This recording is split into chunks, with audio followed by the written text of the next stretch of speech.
sa akin matatanaw.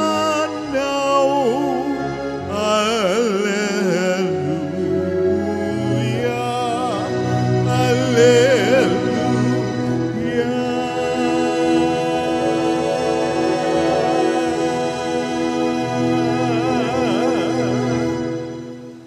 Sumainyo ang Panginoon.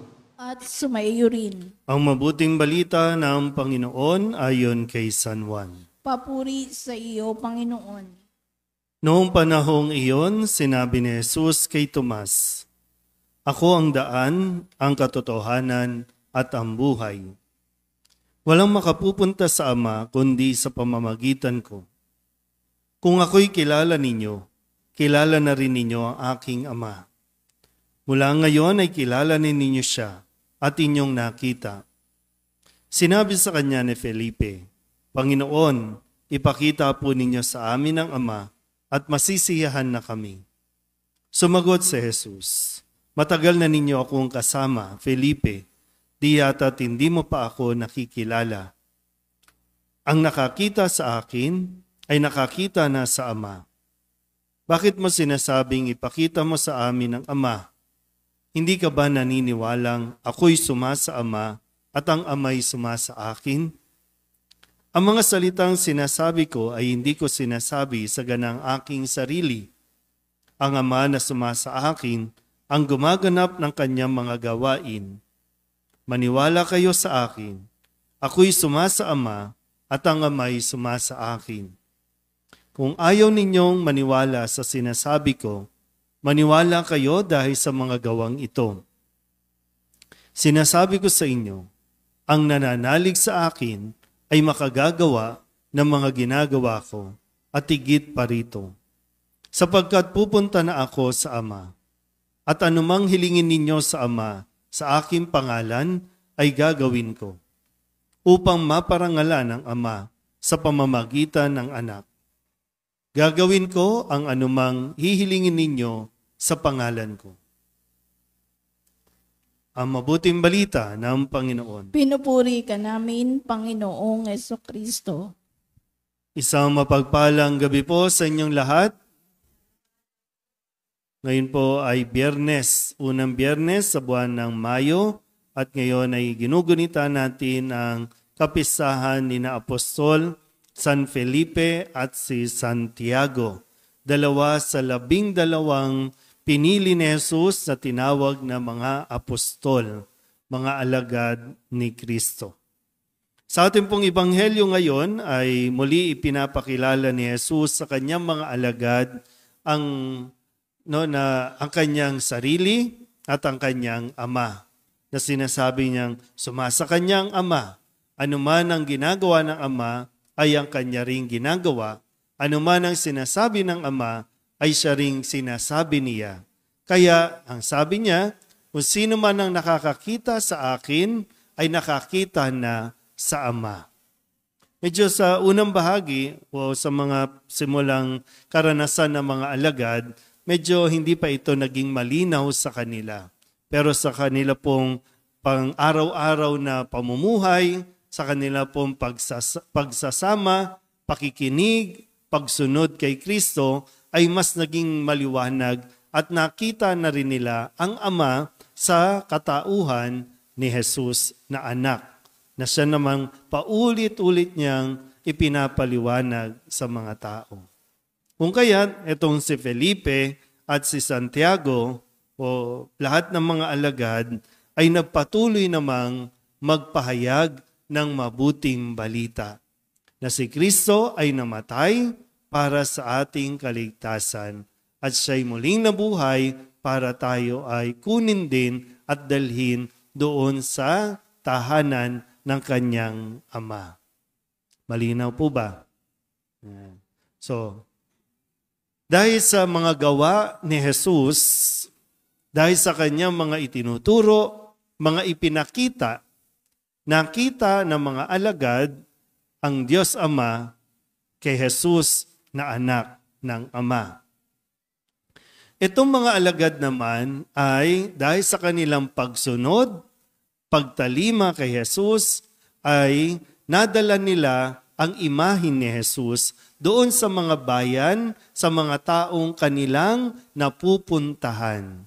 So, ang naipapakilala nila, hindi ang kanilang mga sarili, kundi si Jesus na anak ng Diyos.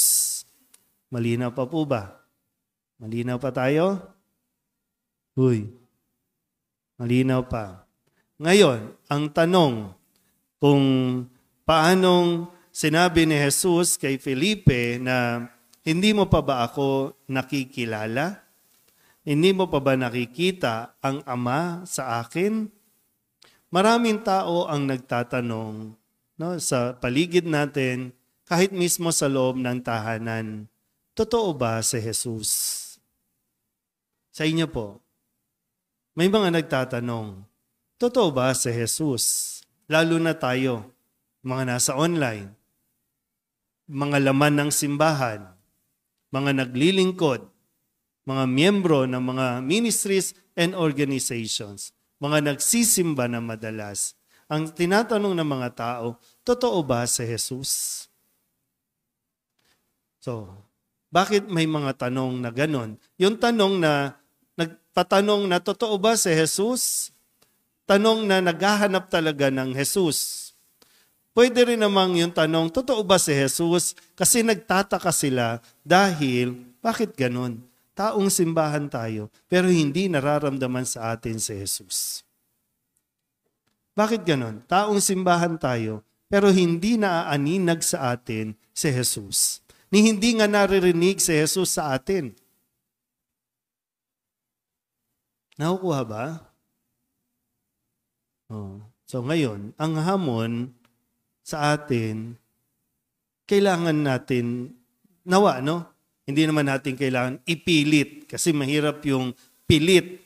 Kailangan natin mas maging yung gawa natin, yung natural na sa pagsimba natin araw-araw, sa pagtanggap natin kay Jesus sa Eucharistia, sa pakikinig natin sa kanyang mga salita, nawa ay makita din at marinig ng mga tao si Jesus, hindi yung tayo. Hindi si Father Douglas, hindi sa kung sino man sa atin dito, na kapag nagsasalita ay talagang mararamdaman na si Jesus nga ang nagsasalita. Kasi si Jesus, sabi nga, no, malawak ang pangunawa. Si Jesus, hindi naman nagmura. Si Jesus, hindi naman nakipagchismisan. Si Jesus, hindi naman nakipag-away sa kaperanggot na lupa. Kung magiging ganoon ang ating mga pag-uugali, hindi imposible na maramdaman nga ng mga tao si Jesus sa atin. Si Jesus ba malungkot? Sa tingin niyo? Si Jesus ba malungkutin? Si Jesus ba ma-emote? Si Jesus ba madrama? Maliban na lang, no, nung nando sa Gethsemane, talagang nag-emote siya talaga. Kung pwede, wag nang mangyari ito. Nung nakapako siya sa krus, talagang nahirapan siya eh. Pero nakapagpatawad si Jesus, nakapagdasal pa nga si Jesus, nakapaghabilin pa si Jesus. So, ano mang nangyayari sa buhay natin? Kasi all the more, kung may mga problema tayo, makita nawa ng mga tao, si Jesus sa atin, kung paano natin hinaharap ang mga problema natin. Yung nakakapagbigay ng pag-asa. Kaya ikaw, no? Kayo na nakakapakinig lagi, ito yung hamon. Makita at maramdaman din sa atin si Jesus. Amen? Magsitayo ang lahat. Pakilabas po ang inyong mga kopya para sa panalangin, ang Oratio